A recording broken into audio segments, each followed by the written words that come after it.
ನಮಸ್ಕಾರ ಸ್ನೇಹಿತರೆ, ಇವತ್ತಿನ ವಿಡಿಯೋಲಿ ನಾನು ವೆನ್ಸ್ಡೇ ಸೀರೀಸ್ ನ ಸೆಕೆಂಡ್ ಸೀಸನ್ ನ 5 ಮತ್ತೆ 6ನೇ ಎಪಿಸೋಡ್ ನ ಎಕ್ಸ್ಪ್ಲೇನ್ ಮಾಡ್ತೀನಿ. ಈಗ ಸೀರೀಸ್ ಅಲ್ಲಿ ಕಾಮಿಡಿ ಕಡಿಮೆ, ಸೀರಿಯಸ್ನೆಸ್ ಜಾಸ್ತಿ ಆಗುತ್ತೆ. ಆಪತ್ತು ಅನ್ನೋದು ಆಡಮ್ಸ್ ಫ್ಯಾಮಿಲಿಯ ಬುಡಕ್ಕೆ ಬಂದಿದೆ. ವೆನ್ಸ್ಡೇ ತನ್ನ ಫ್ರೆಂಡ್ ಈನಿಡ್ ನ ಕಾಪಾಡೋದ್ರ ಜೊತೆಗೆ ತನ್ನ ಫ್ಯಾಮಿಲಿಯನ್ನ ಕೂಡ ಕಾಪಾಡಬೇಕು. ವೆನ್ಸ್ಡೇಯ ತಂದೆ ತಾಯಿನೇ ಇನ್ನೊಂದು ದೊಡ್ಡ ಭಯಾನಕ ಸತ್ಯ ಮುಚ್ಚಿಟ್ಟಿದ್ದಾರೆ. ಅದೆಲ್ಲ ಏನು ಅನ್ನೋದನ್ನ ಮುಂದಿನ ಎಪಿಸೋಡ್ಸ್ ಅಲ್ಲಿ ನೋಡೋಣ. ಮುಂದೆ ಹೋಗೋಕ್ಕೂ ಮುಂಚೆ ಚಾನಲ್ಗೆ ನೀವಿನ್ನು ಸಬ್ಸ್ಕ್ರೈಬ್ ಆಗಿಲ್ಲ ಅಂದ್ರೆ ದಯವಿಟ್ಟು ಸಬ್ಸ್ಕ್ರೈಬ್ ಆಗಿ, ಮತ್ತೆ ನೋಟಿಫಿಕೇಶನ್ ಬೆಲ್ ಐಕನ್ ಆನ್ ಮಾಡೋದ್ರ ಜೊತೆಗೆ ಹೈಪ್ ಕೂಡ ಮಾಡಿ ಸ್ನೇಹಿತರೆ. ಸೊ ಮೊದಲ 4 ಎಪಿಸೋಡ್ಸ್ ಅಲ್ಲಿ ನಮ್ಗೆ ಗೊತ್ತಾಗಿದೆ ವೆನ್ಸ್ಡೇ ನ ಫಾಲೋ ಮಾಡ್ತಿದ್ದು ಇವಳು ಎಲ್ಲಿಗೆ ಹೋದ್ರು ಫೋಟೋ ತೆಗೆದು ಕಳಿಸೋದು, ಇವಳನ್ನ ಕೊಲ್ಲೋದಾಗಿ ಮೆಸೇಜ್ ಎಲ್ಲ ಕಳಿಸ್ತಾ ಇದ್ದಿದ್ದು ವೆನ್ಸ್ಡೇಯ ಫ್ಯಾನ್ ಆಗ್ನೆಸ್ ಅಂತ. ಆಗ್ನೆಸ್ ಗೆ ಅದೃಶ್ಯವಾಗುವ ಶಕ್ತಿ ಇದೆ, ಹಾಗಾಗಿ ವೆನ್ಸ್ಡೇ ಜೊತೆ ಸೇರಿ ಇವಳಿಗೆ ಹೆಲ್ಪ್ ಮಾಡ್ತಿದ್ದಾಳೆ. ಏನಕ್ಕೆ ಅಂದ್ರೆ ವೆನ್ಸ್ಡೇಗೆ ಈನಿಡ್ ಭವಿಷ್ಯದಲ್ಲಿ ಸಾಯೋ ಹಾಗೆ ವಿಷನ್ ಕಾಣಿಸಿತ್ತು. ಅವಳ ಸಾವಿಗೆ ವೆನ್ಸ್ಡೇನೆ ಕಾರಣ ಆಗಿರ್ತಾಳೆ ಅಂತ ಗೊತ್ತಾದಾಗ್ಲಿಂದ ಈನಿಡ್ ನ ಕಾಪಾಡೋಕೆ ನೋಡ್ತಿದ್ದಾಳೆ. ಪದೇ ಪದೇ ವಿಷನ್ಸ್ ನ ನೋಡಿ ತನ್ನ ಸೈಕಿಕ್ ಪವರ್ಸ್ ನ ದುರುಪಯೋಗ ಮಾಡ್ಕೊಂಡಿರೋದ್ರಿಂದ ಕಪ್ಪು ಕಣ್ಣೀರು ಬರೋದ್ರ ಜೊತೆಗೆ ಬರ್ತಾ ಬರ್ತಾ ವಿಷನ್ ಕಾಣಿಸ್ದಂಗಾಗಿದೆ ವೆನ್ಸ್ಡೇಗೆ. ವಿಷನ್ ವಾಪಸ್ ಪಡ್ಕೊಳ್ಳೋಕೆ ಗುಡಿ ಆಡಮ್ಸ್ ನ ಬುಕ್ ಅಲ್ಲಿ ಏನಾದ್ರೂ ಉಪಾಯ ಇದೆಯಾ ಅಂತ ನೋಡೋ ಅಷ್ಟ್ರಲ್ಲೇ ಇವಳ ಅಮ್ಮ ಮಾರ್ಟಿಶಿಯಾ ಬುಕ್ ನೇ ಸುಟ್ಟಾಕ್ಬಿಡ್ತಾಳೆ. ಹೀಗೆ ಈನಿಡ್ ಯಾಕೆ ಸಾಯ್ತಾಳೆ ಅಂತ ಹುಡ್ಕೊಂಡು ಹೊರಟಾಗ ಒಂದಾದ್ಮೇಲೆ ಒಂದು ಭಯಾನಕ ಸತ್ಯಗಳು ಹೊರಗೆ ಬರುತ್ತೆ. ವಿಲೋ ಹಿಲ್ ಮೆಂಟಲ್ ಹಾಸ್ಪಿಟಲ್ ಅಲ್ಲಿ ಅಗಸ್ಟಸ್ ಅನ್ನೋ ಡಾಕ್ಟರ್ ಇದ್ರು. ಮೊದಲು ಅವರು ನೆವರ್ ಮೋರ್ ಅಕಾಡೆಮಿಯಲ್ಲಿ ಟೀಚರ್ ಕೂಡ ಆಗಿರ್ತಾರೆ. ಇವರಿಗೆ ಔಟ್ಕಾಸ್ಟ್ ತರ ಸೂಪರ್ ನ್ಯಾಚುರಲ್ ಶಕ್ತಿ ಬೇಕು ಅಂತ ಎಕ್ಸ್ಪೆರಿಮೆಂಟ್ ಮಾಡೋಕೆ ಶುರು ಮಾಡಿ ತಮ್ಮ ಮಗಳನ್ನ ಎಕ್ಸ್ಪೆರಿಮೆಂಟ್ ಅಲ್ಲಿ ಬಳಸ್ಕೊಂಡು ಮಗಳಿಗೆ ಏವಿಯನ್ ಶಕ್ತಿ ಕೊಟ್ಟಿರ್ತಾರೆ. ಏವಿಯನ್ ಅಂದ್ರೆ ಪಕ್ಷಿಗಳನ್ನ ಕಂಟ್ರೋಲ್ ಮಾಡೋ ಶಕ್ತಿ ಇರೋರು. ಅಗಸ್ಟಸ್ ಅವರ ಮಗಳು ಬೇರೆ ಯಾರು ಅಲ್ಲ, ವಿಲೋ ಹಿಲ್ ಮೆಂಟಲ್ ಹಾಸ್ಪಿಟಲ್ ನ ಅಡ್ಮಿನಿಸ್ಟ್ರೇಟರ್ ಜೂಡಿ. ಅಗಸ್ಟಸ್ ಅವರು ಶುರು ಮಾಡಿದ್ದ ಎಕ್ಸ್ಪೆರಿಮೆಂಟ್ ನ ಜೂಡಿ ವಿಲೋ ಹಿಲ್ ಮೆಂಟಲ್ ಹಾಸ್ಪಿಟಲ್ ನ ಕೆಳಗೆ ಒಂದು ಸೀಕ್ರೆಟ್ ಲ್ಯಾಬ್ ಮಾಡ್ಕೊಂಡು ಮುಂದುವರಿಸ್ತಾ ಇದ್ದಾಳೆ. ತುಂಬಾನೇ ಔಟ್ಕಾಸ್ಟ್ ಗಳನ್ನ ಬಂಧಿಸಿ ಅವರ ಮೇಲೆ ಎಕ್ಸ್ಪೆರಿಮೆಂಟ್ ಮಾಡಿ ಟಾರ್ಚರ್ ಕೊಡ್ತಾ ಇರ್ತಾಳೆ. ಅದಕ್ಕೆ ವೆನ್ಸ್ಡೇ ತನ್ನ ಅಂಕಲ್ ಫೆಸ್ಟರ್ ಜೊತೆ ಸೇರಿ ಇಲ್ಲಿ ಬಂದಿಯಾಗಿರೋರ್ನ ಬಿಡಿಸೋಕೆ ಹೋಗಿ ಎಲ್ಲಾ ಮೆಂಟಲ್ ಪೇಷಂಟ್ ತಪ್ಪಿಸ್ಕೊಳ್ಳೋ ಹಾಗೆ ಮಾಡ್ಬಿಡ್ತಾರೆ. ವೆನ್ಸ್ಡೇ ತಮ್ಮ ಪಕ್ಸ್ಲಿ ನಾಯಿ ತರ ಸಾಕೊಂಡಿದ್ದ ಜಾಂಬಿ ಸ್ಲರ್ಪ್ ಅಗಸ್ಟಸ್ ನ ಸಾಯಿಸೋಕೆ ಬಂದಾಗ ನಮಗೆ ಗೊತ್ತಾಗುತ್ತೆ ಇವರಿಬ್ರು ಹಳೆ ಫ್ರೆಂಡ್ಸ್ ಅಂತ. ಇದೇ ಮೆಂಟಲ್ ಹಾಸ್ಪಿಟಲ್ ಅಲ್ಲಿ ಇದ್ದ ಟೈಲರ್ ಹೈಡ್ ಆಗಿ ತನ್ನ ಕಂಟ್ರೋಲ್ ಮಾಡ್ತಿದ್ದ ಲಾರೆಲ್ ನ ಸಾಯಿಸಿ ನಂತರ ವೆನ್ಸ್ಡೇ ಮೇಲೂ ದಾಳಿ ಮಾಡಿ ತಪ್ಪಿಸ್ಕೊಂಡಿದ್ದ. ಈಗ ಮುಂದೆ ಏನಾಗುತ್ತೆ ಅಂತ ನೋಡೋಣ. ಸೊ ವೆನ್ಸ್ಡೇ ಹೈಡ್ ಕೈಯಲ್ಲಿ ಓಡಿಸ್ಕೊಂಡಾದ್ಮೇಲೆ ಇವಳನ್ನ ಹಾಸ್ಪಿಟಲ್ ಗೆ ಸೇರಿಸಿದರೆ ತುಂಬಾನೇ ದಿನಗಳಿಂದ ಕೋಮಾದಲ್ಲಿ ಇದ್ದಾಳೆ. ಆದ್ರೆ ಈಗ ಇವಳಿಗೆ ಕೋಮಾ ಅಲ್ಲಿ ಇದ್ದಾಗ ಒಂದು ವಿಷನ್ ಕಾಣಿಸುತ್ತೆ. ವಿಷನ್ ಅಲ್ಲಿ ಇವಳು ಸೀಸನ್ 1 ಕೊನೆಯಲ್ಲಿ ಸಾವನ್ನಪ್ಪಿದ್ದ ಪ್ರಿನ್ಸಿಪಲ್ ವೀಮ್ಸ್ ನ ನೋಡ್ತಾಳೆ. ವೆನ್ಸ್ಡೇಗೆ ಹೊಸ ಸ್ಪಿರಿಟ್ ಗೈಡ್ ಇವರೇ. ಅಂದ್ರೆ ಸೀಸನ್ 1 ಅಲ್ಲಿ ನೋಡಿದ ಹಾಗೆ ವೆನ್ಸ್ಡೇಗೆ ಇವಳ ಫ್ಯಾಮಿಲಿಗೆ ಸೇರಿದ ಗುಡಿ ಆಡಮ್ಸ್ ನ ಆತ್ಮ ಇವಳಿಗೆ ಸಹಾಯ ಮಾಡೋಕೆ ಬಂದಿರ್ತಾಳೆ. ಆದ್ರೆ ಜೋಸೆಫ್ ಕ್ರ್ಯಾಕ್ಸ್ಟೋನ್ ವೆನ್ಸ್ಡೇಗೆ ಚಾಕು ಹಾಕಿದ್ದಾಗ ಇವಳನ್ನ ಹುಷಾರ್ ಮಾಡೋಕೆ ಗುಡಿ ಆಡಮ್ಸ್ ಇವಳ ದೇಹ ಸೇರಿ ಗಾಯ ಎಲ್ಲ ಹುಷಾರ್ ಮಾಡಿದ್ಲು. ಆಮೇಲೆ ಮತ್ತೆ ಗುಡಿ ಆಡಮ್ಸ್ ಕಾಣಿಸ್ಕೊಂಡಿರಲ್ಲ. ಈಗ ಹೊಸ ಸ್ಪಿರಿಟ್ ಗೈಡ್ ಆಗಿ ಪ್ರಿನ್ಸಿಪಲ್ ವೀಮ್ಸ್ ಬಂದಿದ್ದಾರೆ. ಇವ್ರಿಗೂ ಸತ್ ಮೇಲೆ ಗೊತ್ತಾಗಿರೋದು ವೆನ್ಸ್ಡೇ ಆಡಮ್ಸ್ ನ ದೂರದ ಸಂಬಂಧಿತಾವು ಅಂತ. ವೆನ್ಸ್ಡೇಗೆ ಪ್ರಿನ್ಸಿಪಲ್ ವೀಮ್ಸ್ ಬದುಕಿದ್ದಾಗ್ಲೇ ಇಷ್ಟ ಆಗ್ತಿರ್ಲಿಲ್ಲ, ಈಗ ಸತ್ ಮೇಲೂ ಕಾಟ ಕೊಡ್ತಾರಲ್ಲ ಅಂತ ಕೋಪ ಮಾಡ್ಕೊಂಡಿದ್ದಾಳೆ. ಆದ್ರೆ ಬೇರೆ ದಾರಿ ಇಲ್ಲ. ಮುಂದೆ ವೆನ್ಸ್ಡೇ ಏನ್ ಮಾಡ್ಬೇಕು ಏನ್ ಮಾಡಬಾರ್ದು ಅಂತ ಗೈಡ್ ಮಾಡೋದೇ ಪ್ರಿನ್ಸಿಪಲ್ ವೀಮ್ಸ್. ಹಾಗಾಗಿ ಮೊದಲು ಇವಳು ಕೋಮಾಯಿಂದ ಎಚ್ಚರಗೊಳ್ಳೋ ಹಾಗೆ ಮಾಡ್ತಾರೆ. ಇನ್ನೊಂದ್ ಕಡೆ ವಿಲೋ ಹಿಲ್ ಮೆಂಟಲ್ ಹಾಸ್ಪಿಟಲ್ ಅಲ್ಲಿ ಅಡ್ಮಿನಿಸ್ಟ್ರೇಟರ್ ಆಗಿದ್ದ ಜೂಡಿ ಅದೇ ಅಗಸ್ಟಸ್ ಅವರ ಮಗಳು ಮೀಡಿಯಾ ಅವ್ರಿಗೆ ಹೇಳ್ತಿದ್ದಾಳೆ, ಮೆಂಟಲ್ ಹಾಸ್ಪಿಟಲ್ ಇಂದ ತಪ್ಪಿಸ್ಕೊಂಡಿದ್ದ ಪೇಷಂಟ್ಸ್ ನೆಲ್ಲ ಪೊಲೀಸ್ ಅವರ ಸಹಾಯದಿಂದ ಹಿಡಿದು ಬೇರೆ ಹಾಸ್ಪಿಟಲ್ಸ್ ಗೆ ಕಳಿಸಿದೀವಿ. ಆದ್ರೆ ಇನ್ನ 3 ಜನ ಖತರ್ನಾಕ್ ಪೇಷಂಟ್ಸ್ ಸಿಕ್ಕಿಲ್ಲ. ಅವ್ರು ಯಾರು ಅಂದ್ರೆ ವೆನ್ಸ್ಡೇಯ ಅಂಕಲ್ ಫೆಸ್ಟರ್, ಪಕ್ಸ್ಲಿಯ ಸಾಕು ನಾಯಿ ಸ್ಲರ್ಪ್, ಮತ್ತೆ ವೆನ್ಸ್ಡೇಯ ಮಾಜಿ ಲವರ್ ಟೈಲರ್. ಆಮೇಲೆ ಜೋಡಿ ಸೈಲೆಂಟ್ ಆಗಿ ಕಾರ್ ಒಳಗೆ ಬಂದು ಕುತ್ಕೊಂಡು ಇವಳಿಗೋಸ್ಕರ ಕೆಲಸ ಮಾಡ್ತಿರೋ ಒಬ್ಬ ವ್ಯಕ್ತಿಗೆ ಫೋನ್ ಮಾಡಿ ಪೊಲೀಸ್ ಅವ್ರಿಗೆ ಸೀಕ್ರೆಟ್ ಲ್ಯಾಬ್ ಬಗ್ಗೆ, ಅಲ್ಲಿ ಎಕ್ಸ್ಪೆರಿಮೆಂಟ್ ನಡೀತಿದ್ದ ವಿಷಯ ಯಾವ್ದು ಗೊತ್ತಾಗಿಲ್ಲ, ಆದಷ್ಟು ಬೇಗ ಎಕ್ಸ್ಪೆರಿಮೆಂಟ್ ಅಲ್ಲಿ ಭಾಗಿಯಾಗಿದ್ದ ಔಟ್ಕಾಸ್ಟ್ ಗಳನ್ನ ಸಾಯಿಸು ಅಂತ ಹೇಳ್ತಾ ಇದ್ದಾಳೆ. ಅದಕ್ಕೆ ಈ ವ್ಯಕ್ತಿ ಎಲ್ಲರನ್ನ ಹುಡುಕಿ ಸಾಯಿಸಿ ಆಲ್ರೆಡಿ ಮಣ್ಣು ಮಾಡಿದ್ದಾನೆ. ಒಬ್ಳು ಮಹಿಳೆ ಮಾತ್ರ ಸಿಕ್ಕಿಲ್ಲ ಅಂತ ಹೇಳ್ತಾ ಇದ್ದಾನೆ. ಈ ಮಹಿಳೆ ಸ್ನೇಹಿತರೆ ಲ್ಯಾಬ್ ಅಲ್ಲಿ ಬಂದಿಯಾಗಿದ್ದಾಗ ತುಂಬಾನೇ ಹೆದರ್ಕೊಂಡಿದ್ಲು ಅಂತ ವೆನ್ಸ್ಡೇನೆ ಹೊರಗೆ ಕರ್ಕೊಂಡ್ ಬಂದು ಕಾಪಾಡಿರ್ತಾಳೆ. ನನಗೆ ಡೌಟ್ ಇತ್ತು, ಈ ಮಹಿಳೆ ಏನಾದ್ರೂ ಮಾರ್ಟಿಶಿಯಾಳ ತಂಗಿ ಒಫಿಲಿಯಾ ಆಗಿರ್ಬೋದಾ ಅಂತ. ಮಾರ್ಟಿಶಿಯಾ ಹೇಳೋ ಪ್ರಕಾರ ಒಫಿಲಿಯಾ ಕೂಡ ವೆನ್ಸ್ಡೇ ತರ ತನ್ನ ಸೈಕಿಕ್ ಪವರ್ಸ್ ನ ಪದೇ ಪದೇ ಉಪಯೋಗಿಸಿ ಮಾನಸಿಕ ಸ್ಥಿರತೆಯನ್ನ ಕಳ್ಕೊಂಡಾಗ ಮಾರ್ಟಿಶಿಯಾ ಮತ್ತೆ ಒಫಿಲಿಯಾಳ ತಾಯಿ ಹೆಸ್ಟರ್ ಒಫಿಲಿಯಾನ ವಿಲೋ ಹಿಲ್ ಮೆಂಟಲ್ ಹಾಸ್ಪಿಟಲ್ ಗೆ ಕಳಿಸಿರ್ತಾರೆ. ಆದ್ರೆ ಅಲ್ಲಿಂದ ಒಫಿಲಿಯಾ ಎಸ್ಕೇಪ್ ಆಗಿದ್ಲು, ನಂತರ ಎಲ್ಲೋದ್ಲು ಅಂತ ಗೊತ್ತಾಗಿಲ್ಲ. ಈ ವಿಷಯ ಮಾರ್ಟಿಶಿಯಾ ಮೊದಲೇ ಹೇಳಿದ್ದಾಳೆ. ನೋಡೋಣ ಮುಂದೆ ಏನ್ ಕತೆ ಅಂತ. ಹಾಸ್ಪಿಟಲ್ ಇಂದ ವೆನ್ಸ್ಡೇ ವಾಪಸ್ ಹೊರಟಿದ್ದಾಗ ಇದೇ ಸಮಯಕ್ಕೆ ಇವಳ ಬಳಿ ಜೂಡಿ ಬಂದು ಹೇಳ್ತಾಳೆ, ನಿನಗೆ ನನ್ನ ವಿರುದ್ಧ ಯಾವ ಸಾಕ್ಷಿನೂ ಸಿಗಲ್ಲ, ಎಲ್ಲಾ ಸೀಕ್ರೆಟ್ಸ್ ನ ನಾಶ ಮಾಡಿದ್ದೀನಿ ಅಂದಾಗ ಪೇಷಂಟ್ ನಂಬರ್ 1938 ಬಗ್ಗೆ ಕೇಳ್ತಾಳೆ ವೆನ್ಸ್ಡೇ. ಅದೇ ಇವಳೆ ಕಾಪಾಡಿದ್ಲಲ್ಲ ಆ ಮಹಿಳೆನೆ ಪೇಷಂಟ್ ನಂಬರ್ 1938. 1938. ಈ ವಿಷಯ ಕೇಳಿ ಗಾಬರಿ ಆಗಿ ಅವಳು ಯಾರು ಅಂತಾನೆ ಗೊತ್ತಿಲ್ಲ ಅಂತ ಹೇಳ್ತಾ ಇದ್ದಾಳೆ. ಆಯ್ತು ನಾನೇ ಗೊತ್ತು ಮಾಡ್ಕೊಂತೀನಿ ಅಂತ ಹೇಳಿ ಇಲ್ಲಿಂದ ಹೊರಡ್ತಾಳೆ ವೆನ್ಸ್ಡೇ. ಇನ್ನ ಹಾಸ್ಪಿಟಲ್ ಇಂದ ಹೊರಗೆ ಹೋಗಿಲ್ಲ, ಮತ್ತೊಂದು ತಲೆನೋವು ಶುರು ಆಯ್ತು. ಟೈಲರ್ ಹಾಸ್ಪಿಟಲ್ ಸಿಬ್ಬಂದಿಯ ರೀತಿ ಬಂದು ವೆನ್ಸ್ಡೇಗೆ ಒಂದು ಕಾರ್ಡ್ ಕೊಟ್ಟು ಎಸ್ಕೇಪ್ ಆಗ್ತಾನೆ. ಇದರಲ್ಲಿ ನೀನು ಮತ್ತೆ ಏನಿಡ್ ಇಬ್ರು ಕೂಡ ಇವತ್ ರಾತ್ರಿನೇ ಸಾಯ್ತೀರಾ ಅಂತ ಬರ್ದಿದ್ದಾನೆ. ನೆವರ್ಮೋರ್ ಅಕಾಡೆಮಿಯಲ್ಲಿ ಯಾರು ಹೋಗದೆ ಇರೋ ಡ್ಯಾಮೇಜ್ ಆಗಿರೋ ರೂಮ್ ಅಲ್ಲಿ ಬಿಯಾಂಕಾ ಮತ್ತೆ ಏಜಾಕ್ಸ್ ಬಿಯಾಂಕಾಳ ತಾಯಿಯನ್ನ ಬಚ್ಚಿಟ್ಟಿದ್ದಾರೆ. ಯಾಕೆ ಅಂತ ನಮ್ಗೆ ಆಲ್ರೆಡಿ ಗೊತ್ತಿದೆ ಸ್ನೇಹಿತರೆ. ಬಿಯಾಂಕಾಳ ಮಲತಂದೆ ಗಿಡಿಯಾನ್ ಬಿಯಾಂಕಾಳ ತಾಯಿಯನ್ನ ಮದುವೆ ಆಗಿ ಮಾರ್ನಿಂಗ್ ಸಾಂಗ್ ಕಲ್ಟ್ ನ ಶುರು ಮಾಡಿರ್ತಾನೆ. ಈ ಕಲ್ಟ್ ಅಲ್ಲಿ ನಾರ್ಮಲ್ ಜನರಿಗೆ ಮತ್ತೆ ಔಟ್ಕಾಸ್ಟ್ ಗಳಿಗೆ ಸಹಾಯ ಮಾಡ್ತೀವಿ ಅಂತ ಹೇಳಿ ತಮ್ಮ ಕಲ್ಟ್ ಗೆ ಜನರನ್ನ ಸೇರಿಸಿಕೊಂಡು ಹಣವನ್ನ ಕೇಳ್ತಾ ಇರ್ತಾರೆ. ಹೇಗೆ ಅಂದ್ರೆ ಬಿಯಾಂಕಾ ಮತ್ತೆ ಇವರಮ್ಮ ಎಲ್ಲ ಸೈರನ್ಗಳಲ್ವಾ, ಇವ್ರಿಗೆ ಬೇರೆಯವ್ರನ್ನ ಮ್ಯಾನಿಪುಲೇಟ್ ಮಾಡೋ ಶಕ್ತಿ ಇರುತ್ತೆ.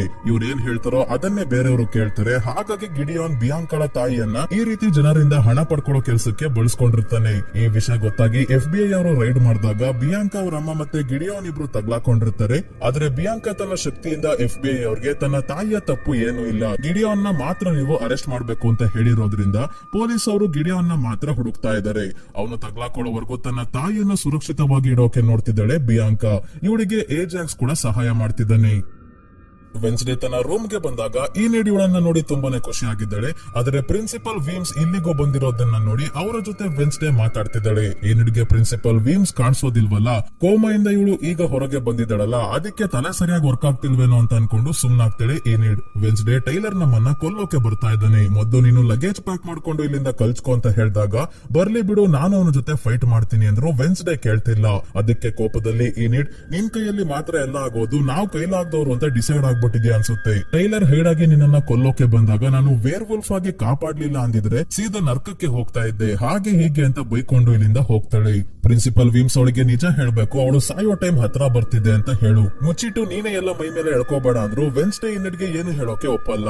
ಇವತ್ತು ಡೇ ಆಫ್ ದ ಡೆಡ್ ಬೇರೆ ಇದೆ, ಸತ್ತಿರೋರ್ನ ನೆನ್ಪ್ ಮಾಡ್ಕೊಡೋ ದಿನ. ರಾತ್ರಿ ನೆವರ್ಮೋರ್ ಸ್ಮಶಾನಕ್ಕೆ ಹೋಗೋ ಕಾರ್ಯಕ್ರಮ ಬೇರೆ ಇದೆ, ಆಮೇಲೆ ಊಟದ ವ್ಯವಸ್ಥೆ ಕೂಡ ಇದೆ ಅಂತ ಈಗಿನ ಪ್ರಿನ್ಸಿಪಲ್ ಬ್ಯಾರಿ ಸ್ಟೂಡೆಂಟ್ಸ್ ಗೆ ಹೇಳ್ಕೊಂಡು ಡ್ಯಾನ್ಸ್ ಮಾಡ್ಬೇಕಾದ್ರೆ ಇಂಥ ಜೋಕರ್ನ ಪ್ರಿನ್ಸಿಪಲ್ ಮಾಡೋರಲ್ಲಪ್ಪ ಅಂತ ವೀಮ್ಸ್ ಅನ್ಕೊಂತಾ ಇದ್ದಾರೆ. ಪ್ರಿನ್ಸಿಪಲ್ ಬ್ಯಾರಿ ವೆನ್ಸ್ಡೇ ನ ನೋಡಿ ಸತ್ತಿರೋರ ದಿನದಂದೇ ಬದುಕಿ ಬಂದಿದ್ಯಾ, ನಿನ್ನ ನೋಡಿ ತುಂಬಾನೇ ಖುಷಿ ಆಯ್ತು ಅಂದಾಗ ಇವತ್ ರಾತ್ರಿ ಏನೇನ್ ಪ್ರೋಗ್ರಾಮ್ ಇದೆಯೋ ಎಲ್ಲವನ್ನ ಕ್ಯಾನ್ಸಲ್ ಮಾಡಿ ಟೈಲರ್ ಬಂದು ಸತ್ತಿರೋರ ದಿನದಂದೇ ಎಲ್ಲರನ್ನ ಸಾಯಿಸ್ತಾನೆ ಆಮೇಲೆ ಅಂದ್ರು. ಬ್ಯಾರಿ ಕೇಳ್ತಿಲ್ಲ. ಯಾಕೆ ಅಂದ್ರೆ ಇವರಿಗೆ ಫಂಡ್ ರೈಸಿಂಗ್ ಇವೆಂಟ್ ನ ಚಿಂತೆ. ನಿಮಗೆ ನೆನ್ಪಿರ್ಬೋದು ಸ್ನೇಹಿತರೆ, ಬಿಯಾಂಕಾಳನ್ನ ಬ್ಲಾಕ್ ಮೇಲ್ ಮಾಡಿ ಮಾರ್ಟಿಶಿಯಾ ತನ್ನ ತಾಯಿ ಹೆಸ್ಟರ್ ಕೈಯಲ್ಲಿ ಸ್ಕೂಲ್ಗೋಸ್ಕರ ತುಂಬಾನೇ ಡೊನೇಷನ್ ಕೊಡ್ಸೋ ಹಾಗೆ ಪ್ರಿನ್ಸಿಪಲ್ ಬ್ಯಾರಿ ಮಾಡಿದ್ರು. ಬಿಯಾಂಕಾ ಬ್ಯಾರಿ ಹೇಳ್ದಂಗೆ ಮಾರ್ಟಿಶಿಯಾಗೆ ತನ್ನ ಶಕ್ತಿಯಿಂದ ಹೆಸ್ಟರ್ ಅವರನ್ನ ಈ ಫಂಡ್ ರೈಸಿಂಗ್ ಇವೆಂಟ್ ಗೆ ಕರೆಯೋಕೆ ಹೇಳಿದ್ರಿಂದ ಮಾರ್ಟಿಶಿಯಾ ತನಿಗೆ ಗೊತ್ತಿಲ್ಲದಂಗೆ ಫೋನ್ ಮಾಡಿ ಹೆಸ್ಟರ್ ಗೆ ಬರೋಕ್ ಹೇಳಿದ್ದಾಳೆ. ಫಂಡ್ ರೈಸಿಂಗ್ ಇವೆಂಟ್ ಗೆ ಹಣವನ್ನ ಡೊನೇಟ್ ಮಾಡೋಕೆ ಬರೋರ್ನ ಇಂಪ್ರೆಸ್ ಮಾಡೋಕೆನೆ ಇರೋ ಬರೋ ಫಂಕ್ಷನ್ ಪ್ರೋಗ್ರಾಮ್ ಎಲ್ಲ ಮಾಡ್ಸೋಕೆ ನೋಡ್ತಿರೋದು ಪ್ರಿನ್ಸಿಪಲ್ ಬ್ಯಾರಿ. ನೆಕ್ಸ್ಟ್ ನಲ್ಲಿ ಟೈಲರ್ ಅಂಡರ್ ಗ್ರೌಂಡ್ ಚರಂಡಿಯಲ್ಲಿ ಬಚ್ಚಿಡ್ಕೊಂಡಿದ್ದಾನೆ.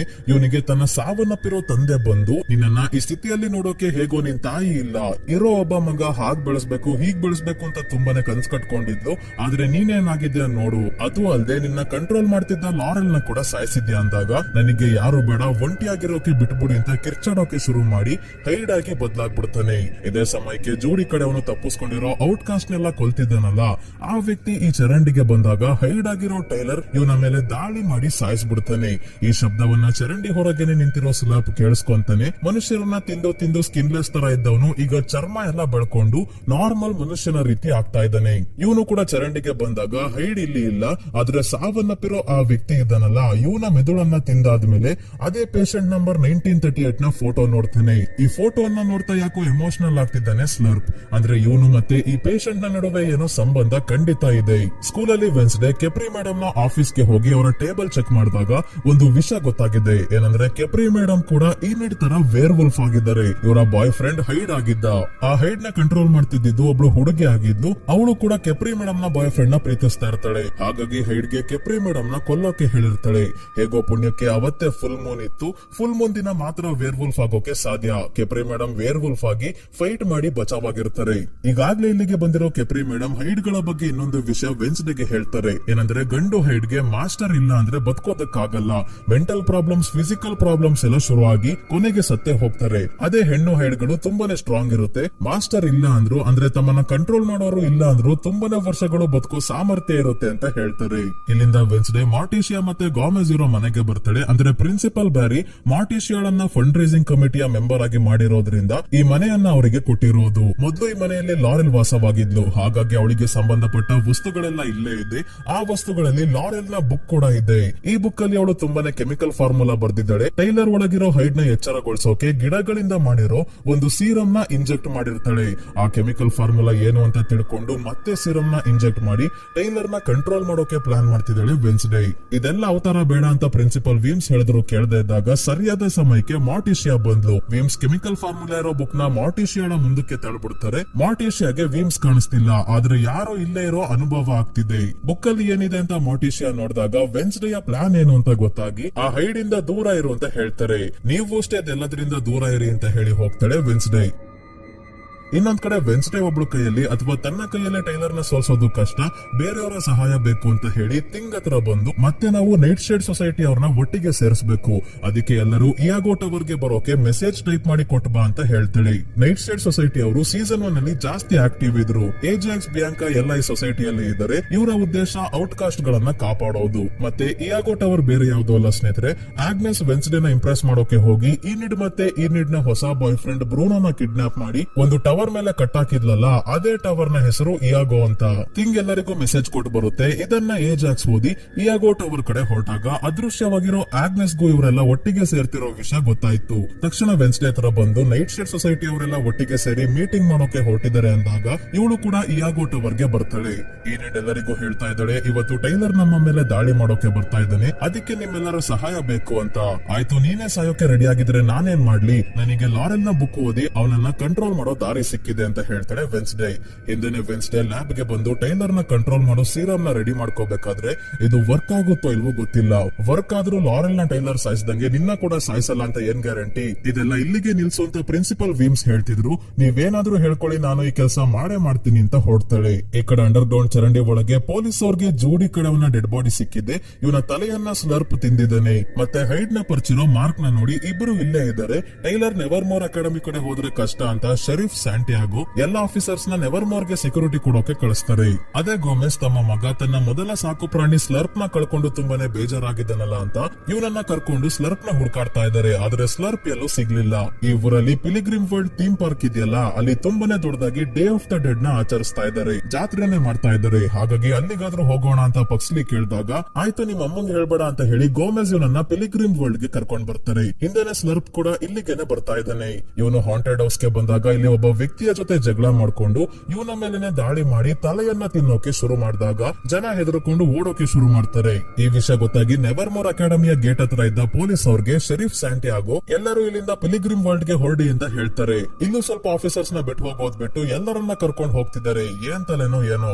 ಇವರೆಲ್ಲ ಹೋಗೋದನ್ನೇ ಕಾಯ್ಕೊಂಡಿದ್ದ ಟೈಲರ್ ನೆವರ್ ಮೋರ್ ಅಕಾಡೆಮಿಗೆ ಕಾಂಪೌಂಡ್ ಹಾರಿ ಹೋಗ್ತಾನೆ. ಪಿಲಿಗ್ರಿಮ್ ವರ್ಲ್ಡ್ ಅಲ್ಲಿ ಸ್ಲರ್ಪ್ ಹಾಂಟೆಡ್ ಹೌಸ್ ಒಳಗಿದ್ದಾನೆ ಅಂತ ಗೊತ್ತಾಗಿ ಪಕ್ಸ್ಲಿ ಅವನನ್ನ ಕರ್ಕೊಂಡ್ ಬರೋಕೆ ಸ್ಲರ್ಪ್ ಹತ್ರ ಬಂದಾಗ ಪೊಲೀಸರು ಹಾಂಟೆಡ್ ಹೌಸ್ ಹೊರಗೆ ಬಂದಿದ್ದಾರೆ. ಹಾಗಾಗಿ ಸ್ಲರ್ಪ್ ನನಗೆ ಬದುಕೋಕೆ ಮತ್ತೆ ಅವಕಾಶ ಮಾಡ್ಕೊಟ್ಟಿದ್ಯಾ, ಈ ಜೀವನ ಹಾಳು ಮಾಡ್ಕೊಳಕ್ಕೆ ನನಗೆ ಇಷ್ಟ ಇಲ್ಲ, ದಯವಿಟ್ಟು ನನ್ನ ಬಿಟ್ಟು ಬಿಡು ಅಂದಾಗ ಆಯ್ತು ಅಂತ ಪಕ್ಸ್ಲಿ ವಾಪಸ್ ಬರ್ತಾನೆ. ಏನಾಗಿತ್ತು ಅಂತ ನಿಮಗೆ ನೆನಪಿರ್ಬೋದು ಸ್ನೇಹಿತರೆ, ಏಜಾಕ್ಸ್ ಸ್ಲರ್ಪ್ ನ ಸ್ಟೋರಿನ ಹೇಳಿದ್ದ.